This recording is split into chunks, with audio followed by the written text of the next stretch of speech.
So, Dr. Khillan, after all this activity every day, Monday to Friday, sometimes Saturdays, how do you wind down? I've met your lovely family, your daughter and your son. How do you make out time for them? Yeah, I don't make out much time for them. I think I need more. You need to. Yeah, but when I started, I thought the more and more we're gonna grow, my time I will spend more and more time with family and stuff. Not happening.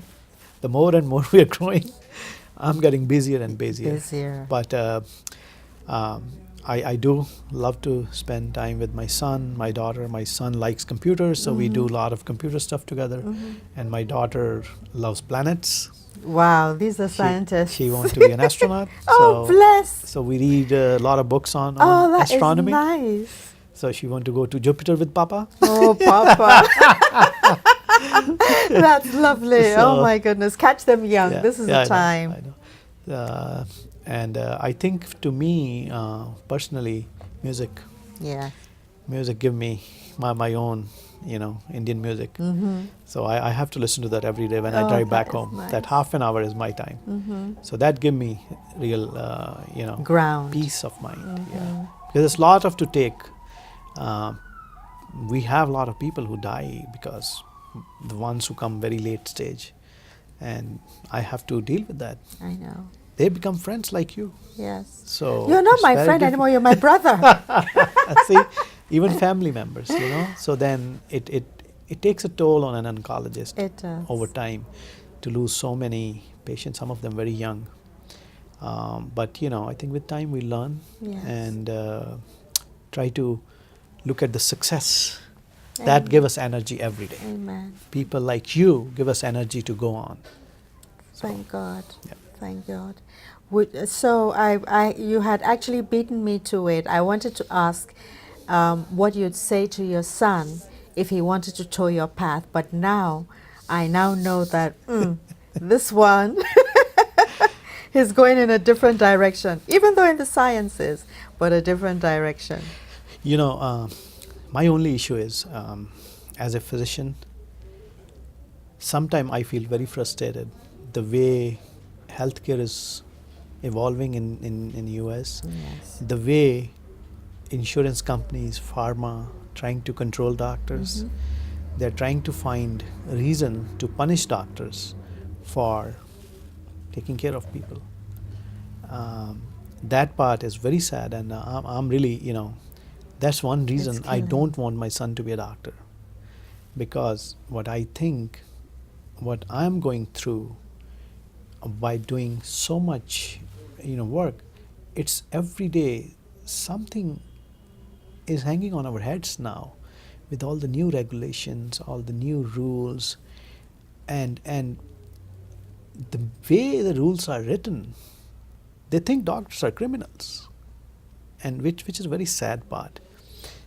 I don't think, or since now, like in last 20 years in medicine, I have not met a single doctor who want to do anything bad with his patient. Even the crazy ones. I met some crazy ones too. No, they don't want to do any harm to their patients. Not at all. They love their patients. But why to punish them when there's a mistake? There's always mistake. There could be, something can go wrong in anything. Something can go wrong when you board a flight, right? Something can go wrong when you have a road accident.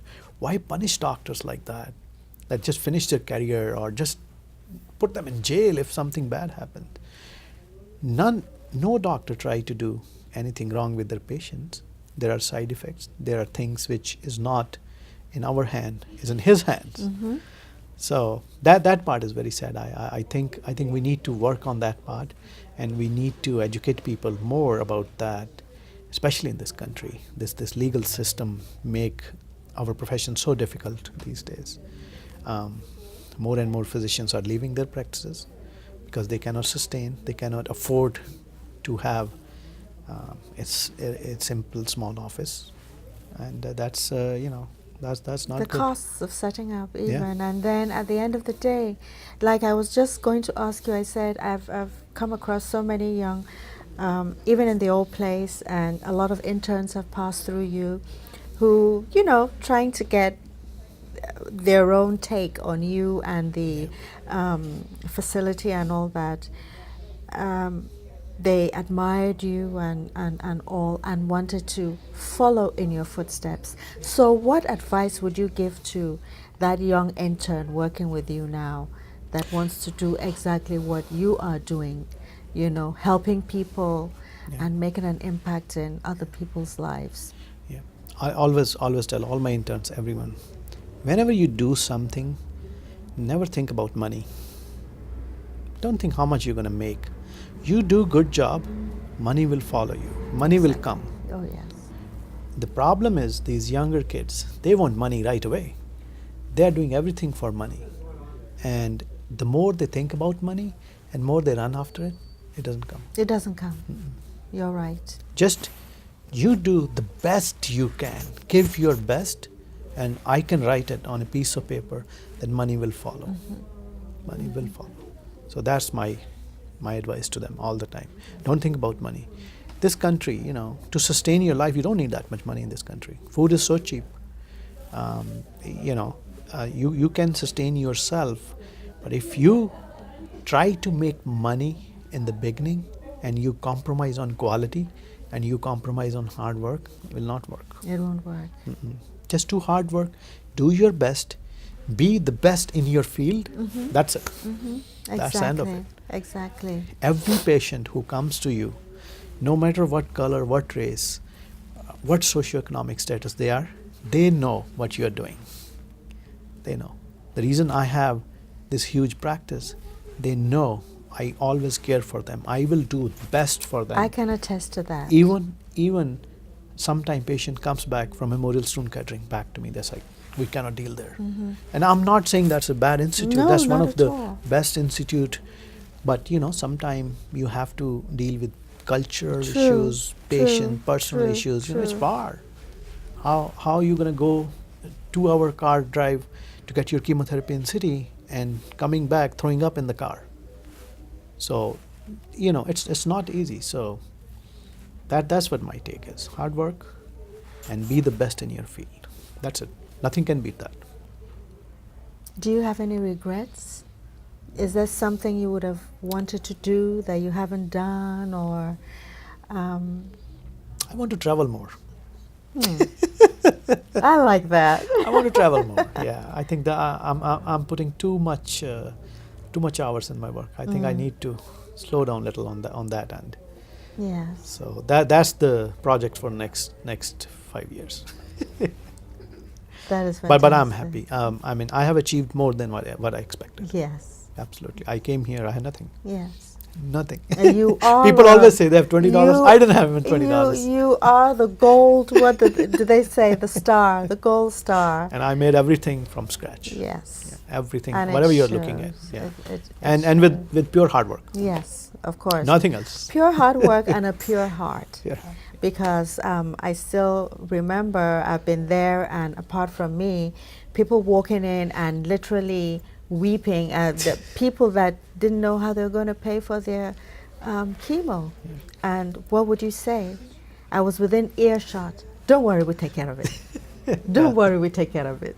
And that alone would give you hope that, oh, okay, we have one foot in the door, so help is on the way. Absolutely. Fantastic. Do you have any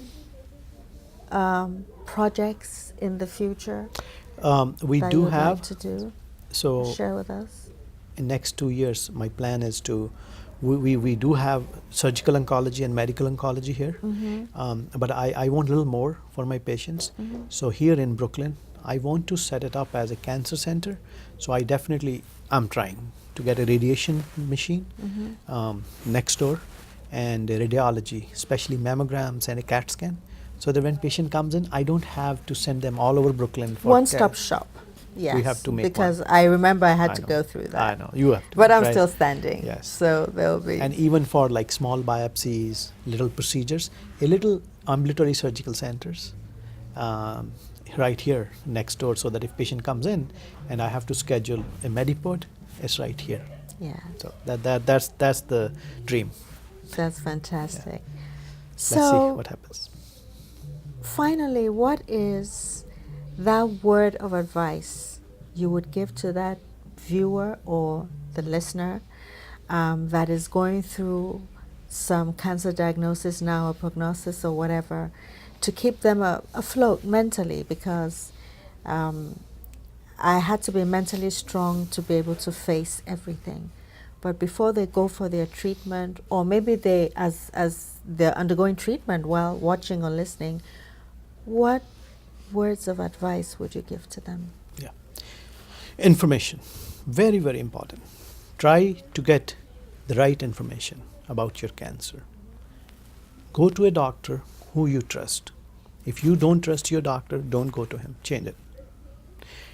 When you get information, your resources has to be some kind of backing with science. Don't listen to everyone. There's a lot of misinformation.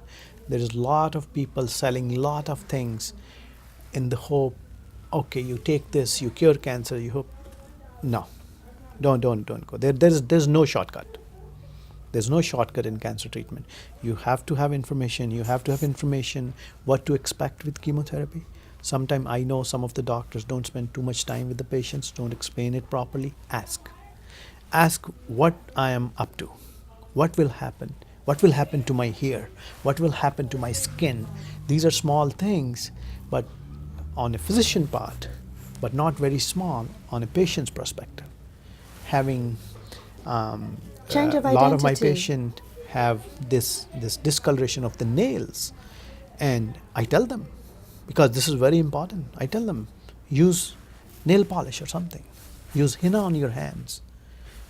That's what helps my patient to get less PTSD as compared to the others, because they are not informed. They get chemo and they say, oh my God, my hand, it's so dark. I tell them, your hand will be dark. So information, they have to have information. Fantastic.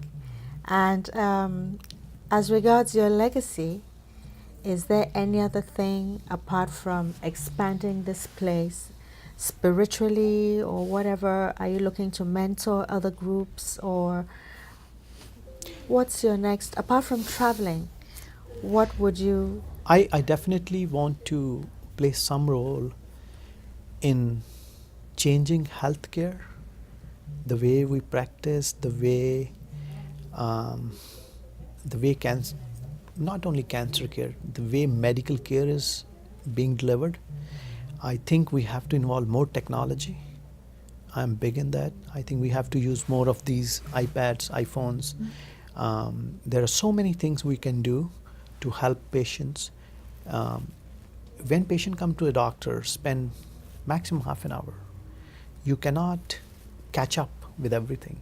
I think there is a lot more we can create, which can create a lot of jobs, like health coaches, like you don't need doctors for all that. But with technology, be in touch with the patient every day. Just a small example, we are right now having a project where we are monitoring our patient's diet through an app. Nice. So what they do is they enter what they eat, and we can see it from the back end. And I can ask my patient when he come to me, or we can do a nutrition consult once a month. But that nutritionist, what she will do, she will give you a plan, you go home, that's end of That's it. But what we are doing, we are seeing it every day. So we have our nutritionist looking at data of 1,000 patients and seeing what they are eating, Yeah. what they are eating wrong. Nice. And we are suggesting them, listen, you are eating too much carbs. Please add more proteins. You are eating too much sodium. Bring it down. So that's amazing. That is amazing. That is amazing. Honestly, I'm just knowing this. I have to get that I app. know. Yep. Oh my I think goodness. that's going to be future of medicine. So Yes, yeah. yes. We have to go from this what you call a quantity-based care to like value-based care. Yes. So that's where I think I'm going to spend a lot That of my is time amazing. now going Yes. forward. Yep. Yes, that is amazing. To prevent before you get it. Yes, before you get it. Yes. Thank you so much. Yep. Please, one last word for the patients and for the Cancer Convos, the team. Sure. So first of all, get information on screening. There are some cancer we can screen, like breast, colon, lung. Get information on that. Try to stay away from smoking, which is the biggest killer, and obesity, weight. That's number 2. After smoking, it's number 2 is weight. Try to eat healthy food, more fresh fruits and vegetables, less processed food, as much as we can. I know sometimes it's difficult. You're at a place where there's no other option, but if you have that option, try that. And if, God forbid, you're not lucky enough to get it, it's okay. It's not death sentence. There are treatments, can be done. You have to find out a good doctor who you can trust. Go to him, get your information on it, and go for treatment. Don't get scared. Don't hide it. And some of the, I treat a lot of Caribbean women here, and most of the time what they do is they hide it. And they come here when it's all have spread. Oh my goodness, that is... Hiding it will not help. Go to doctor, tell them there are treatments, and not everyone need chemotherapy with cancer. There are early stage cancers which we can manage just by minor surgeries. There are a lot of new treatment options. There is so much new stuff in cancer, which making this disease a chronic disease like hypertension, like diabetes. So it's not a death sentence, and we can fight it. Amen, and we shall. Absolutely. Thank you very much for coming, Dr. Khillan, Sure. and for having us. And we shall be seeing you next time. Thank you so much. Thank you so much. Thank you so God much. You're bless. always So, big my dear inspiration. audience and friends, there you have it. This is Grace Charrier signing out from Cancer Convos. See you next time. Be blessed.